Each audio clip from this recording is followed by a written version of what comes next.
ಎಲ್ಲರಿಗೂ ಜೈ ಜಿನೇಂದ್ರ. ನನ್ನ ಹೆಸರು ತನಿಷ್ಕ. ಸ್ಥಳ ಶ್ರೀ ಬಾಹುಬಲಿ ಶ್ರಾವಿಕಾಶ್ರಮ ದಾನ ಶಾಲೆ ಕಾರ್ಕಳ. ಓಂಕಾರಂ ಬಿಂದು ಸಂಯುಕ್ತಂ ನಿತ್ಯಂ ಧ್ಯಾಯಂತಿ ಯೋಗಿನಃ ಕಾಮದಂ ಮೋಕ್ಷದಂ ಚೈವ ಓಂಕಾರಾಯ ನಮೋ ನಮಃ. ನಾನು ಇವತ್ತು ನಮೋಕಾರ ಮಂತ್ರದ ಮಹತ್ವದ ಬಗ್ಗೆ ಹೇಳಲು ಇಚ್ಛಿಸುತ್ತೇನೆ. ಮೊದಲಿಗೆ ನಮೋಕಾರ ಮಂತ್ರವನ್ನು ಹೇಳೋಣ.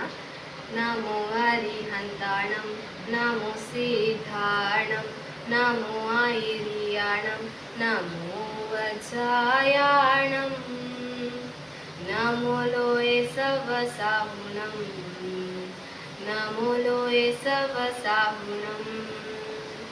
ಏಸೋ ಪಂಚನಮೋಕಾರೋ ಸವ ಪಾವಪನಾಸನೋ ಮಂಗಲಾನಂ ಚ ಸವೇಸಿಂ ಪಡಮಂ ಹವೈ ಮಂಗಲಂ, ಪಡಮಂ ಹವೈ ಮಂಗಲಂ.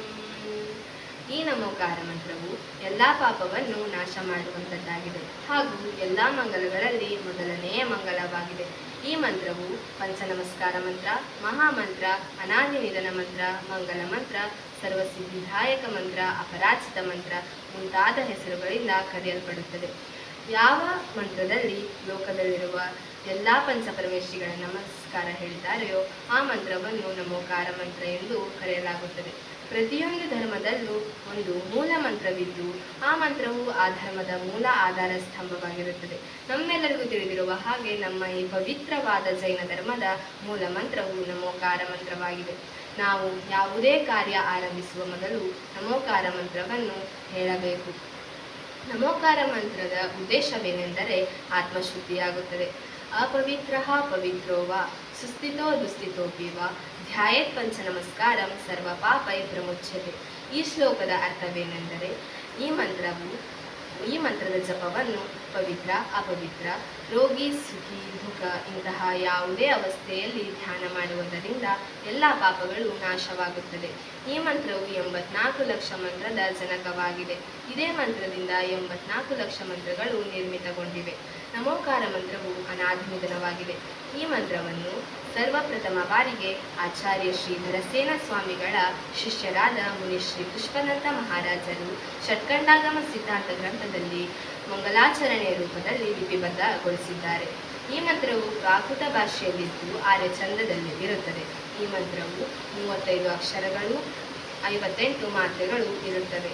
ನಮೋಕಾರ ಮಂತ್ರವು ಅನಾದಿಯಿಂದ ಇದೆ ಮತ್ತು ಅನಂತ ಕಾಲದವರೆಗೆ ಇರುತ್ತದೆ.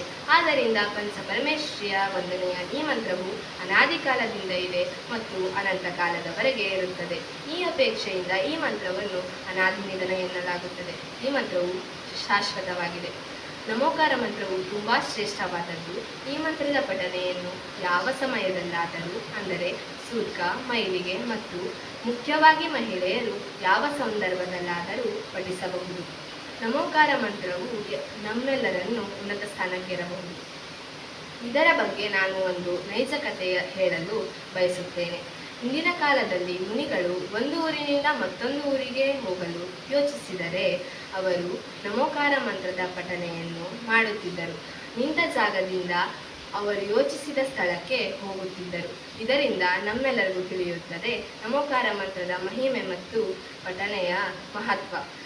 ಇದೆಲ್ಲದಕ್ಕೂ ಮೂಲ ಕಾರಣ ನಮೋಕಾರ ಮಂತ್ರ ಎಂದು ಹೇಳುತ್ತಾ ನನ್ನ ಈ ಪುಟ್ಟ ಭಾಷಣವನ್ನು ಮುಗಿಸುತ್ತೇನೆ. ಧನ್ಯವಾದಗಳು. ಜೈ ಜಿನೇಂದ್ರ.